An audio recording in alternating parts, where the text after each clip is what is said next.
I know that I am mortal by nature and ephemeral, but when I trace at my pleasure the windings to and fro of the heavenly bodies, I no longer touch earth with my feet. I stand in the presence of Zeus himself and take my fill of ambrosia.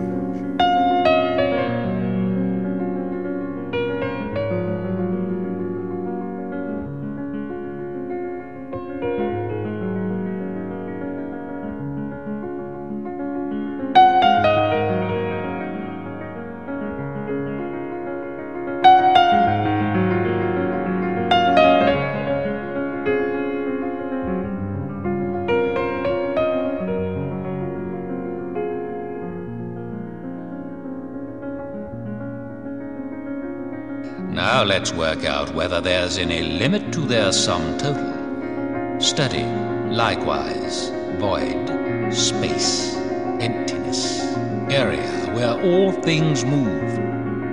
Does this have finite limits, or does it reach unmeasurable in deep, wide boundlessness? The universe is limitless, unbounded in any of its areas. Otherwise, it would have to have an end somewhere. But no, nothing, it seems, can possibly have an end without there being something out beyond it, beyond perception's range. We must admit there can be nothing beyond the sum of things. Therefore, that sum is infinite, limitless. It makes no difference where you stand. Your center permits of no circumference around it. Assume, though, for a moment, that all space is definitely limited. What happens if somebody runs to its furthest rim and rifles a javelin outward? Will it keep on going, full force, or do you think something can stop it? Here's a dilemma that you can't escape. You have to grant an infinite universe.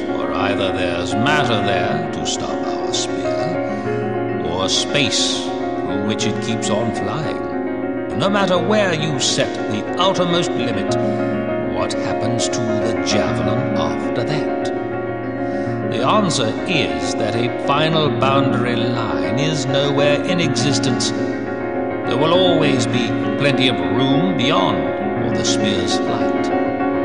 Before our eyes, thing seems to limit thing.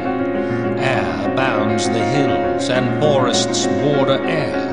Earth, sea, earth.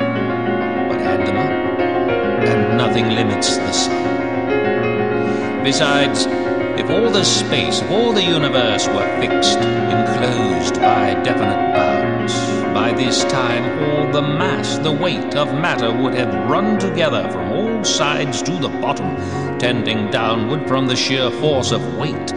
So there could be no room for action under heaven's roof.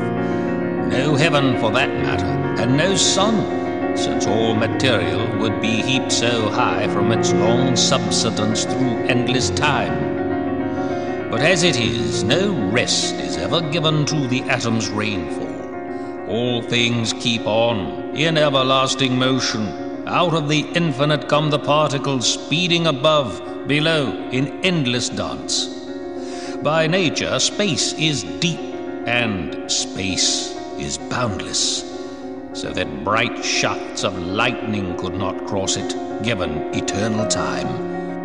There is too much space, all here and there around them, no limit to that infinite domain.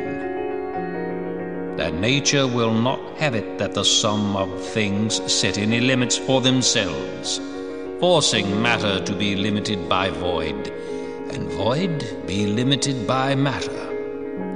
One or the other, were it not for this, would singly spread itself out of all moderation. Matter and space, I say again, are equally infinite.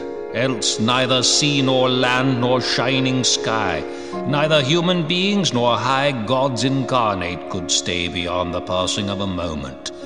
For matter, driven from its normal fusion, loosed beyond all abundance, would come sweeping through the great emptiness, or, far more likely, would never have created anything, never have been compacted from disorder.